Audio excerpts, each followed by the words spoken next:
Hello Internet World, Techno Guy 3. Today I'm going to be talking about and reviewing Assassin's Creed Brotherhood, the sequel to Assassin's Creed 2. Spoiler alert! I'm not going to give away the ending, but I will give away a few in-the-middle details. Assassin's Creed Brotherhood dumps you right where AC2 left you. Confused.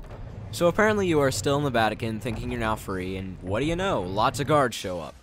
Then Uncle Mario Auditore shows up and escorts you out of there. Then you get back to the Villa Auditore and spend about an hour and a half of gameplay running fool's errands back and forth. Luckily, you allowed Rodrigo Borgia to escape, and now the Borgia are cannonballing the crap out of your home. The whole sequence doesn't last very long, and you are forced to retreat after Cesare Borgia, Rodrigo's adopted son, kills Uncle Mario.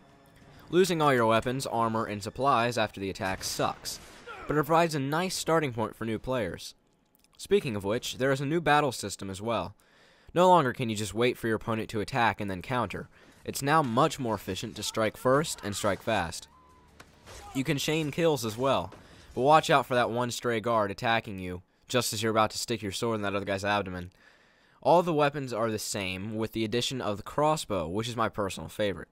There are tons more kill animations, but with the new fight system, you can't really take the time to appreciate them as you did before.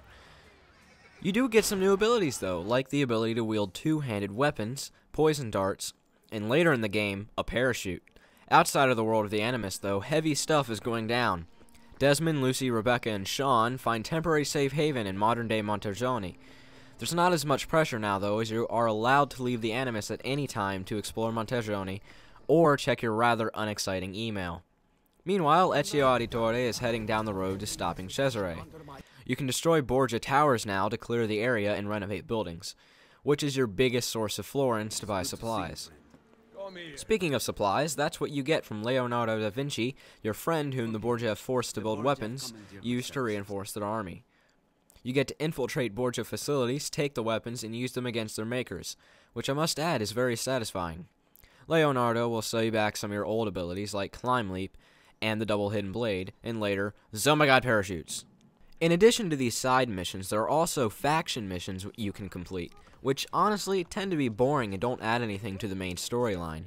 Speaking of that storyline, it moves really slowly. Important conflicts only seem to come up every so often, and even though you come into contact with Cesare several times throughout the game, you don't really try to kill him until the end sequence. Speaking of the end sequence, it plays out nothing like last time. The whole time I felt like I was at the advantage, which is a nice change of things, but I can't say it wasn't less exciting. That leads us back to the real world, where the gang finally discovers the location of the Apple of Eden, and how to get to it. Once you're there, more godlike people things come into contact with you. Let me just say, if your brain hurt after the ending of AC2, Brotherhood is pouring alcohol on the wound. The ending will have you questioning your sanity, so check it out. But the single-player campaign isn't the only aspect of this game. There's a multiplayer also, which surprisingly actually ties into the main storyline somehow. You were commissioned by Warren Vidic, our old scientist friend, to head into the Animus to be trained. Sounds like a lot of skill involved, right? Wrong. Because everyone is walking around trying to blend in and look for their target at the same time. Whether you win or lose in multiplayer falls down to luck far more than skill. Also, until you level up, you don't have access to all the abilities your high-level counterparts do.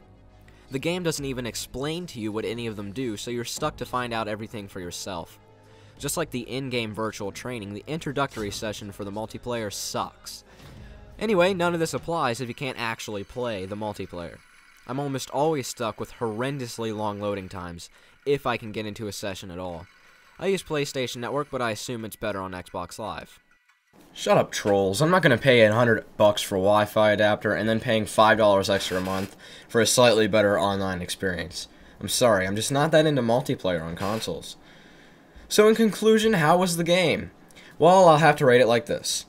Single player, 7.5 out of 10. Multiplayer, 6 out of 10. While it offered great visuals and plenty of entertainment, I can't help but feel that Brotherhood is just a big DLC for Assassin's Creed 2. I was bored for the first part of the game, and it overall moved really slowly. However, that barely puts a dent into the play value, because everything else is almost perfect. Climbing walls, battling and running from guards, blowing up towers, piloting war machines, racing, renovating, getting new weapons and abilities, and the great storyline all add to the playability of the game. So if you haven't played Assassin's Creed at all, the whole series, I suggest you play the previous games first, because you might hurt yourself in your own confusion. If you have played through AC2, absolutely buy this game. It's worth the money. So this has been TechnoGuy3. Hope you enjoyed the video, and thanks for watching.